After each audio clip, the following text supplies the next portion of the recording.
Something I've been sort of struggling with my whole adult life, I feel like, is what I see as a gradual death of the peace movement. And as I mentioned, I saw the first glimmer of this in 1987, or I think it was 87, I'm not sure of the exact date, at the Socialist Scholars Conference, where the only panel, most of the people were saying we should support intervention in Afghanistan. I think that's the first time I ever saw this, and I realized something new was afoot.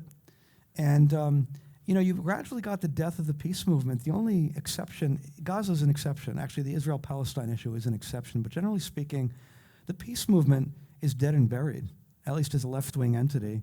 There was a massive anti-war, anti-nuclear movement, anti-nuclear weapons movement on both sides of the Atlantic. Ironically, the German Green Party came out of that. It is curious given the recent trajectory, but nevertheless, they came out of the anti-nuclear war movement in Germany. And it's absolutely dead as a doornail as far as I can tell. There isn't a glimmer of anything there. One of the questions is, why did this happen? I think that the neoconservatives were very effective in using moral self-righteousness and morality in their rhetoric. And people illogically concluded that if you're using, and the language of war became the language of morality. We have to intervene in country after country to save the people from ethnic cleansing, to advance the status of women, to overturn dictatorships and bring democracy, and a lot of flowery rhetoric. I was in a debate with a former Bush administration official, Michael Chertoff, in the UK 5 years ago.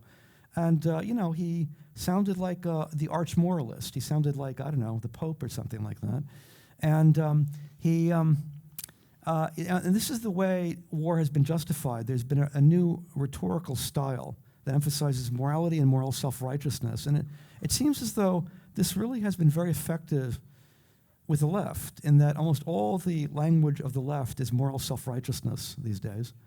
And it seems almost as if, illogically, you think that if somebody's using morally self-righteous language, they are necessarily making a moral argument, which doesn't make any sense when you think about it. But that's, I think, the attitude. And if you dispute the morally self-righteous rhetoric, you must be a cynic, any moral cynic, basically, at best, all right, is what it means.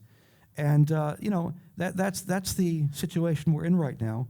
I've been waiting for this to be overturned by facts on the ground. I mean, we had one war after another as it was a disaster. We had the Iraq invasion to save the Iraqi people from a terrible dictatorship. It was a catastrophe for the Iraqi people, all right?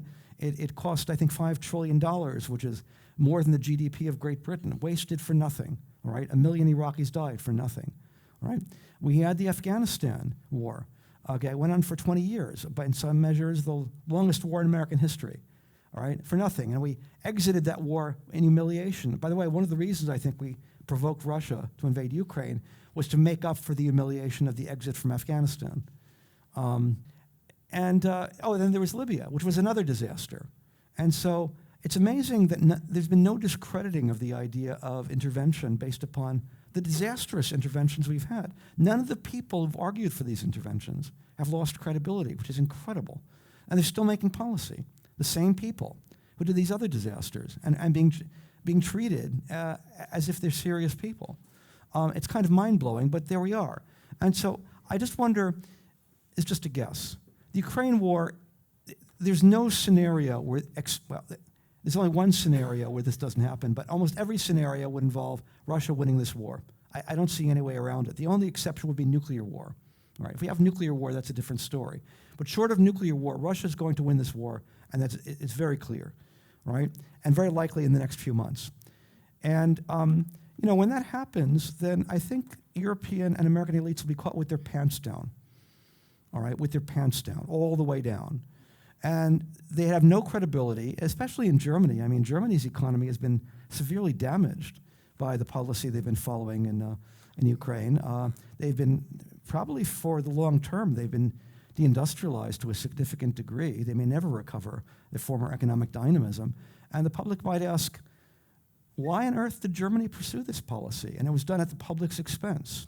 The public, I think, at some point may have their say in this. And if they have their say, it might not be positive.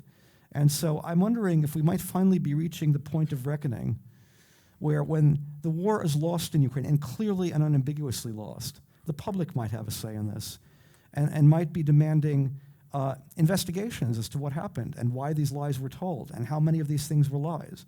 And then might start drawing conclusions from that and changing the policy finally against interventionism. That's my hope. We'll see.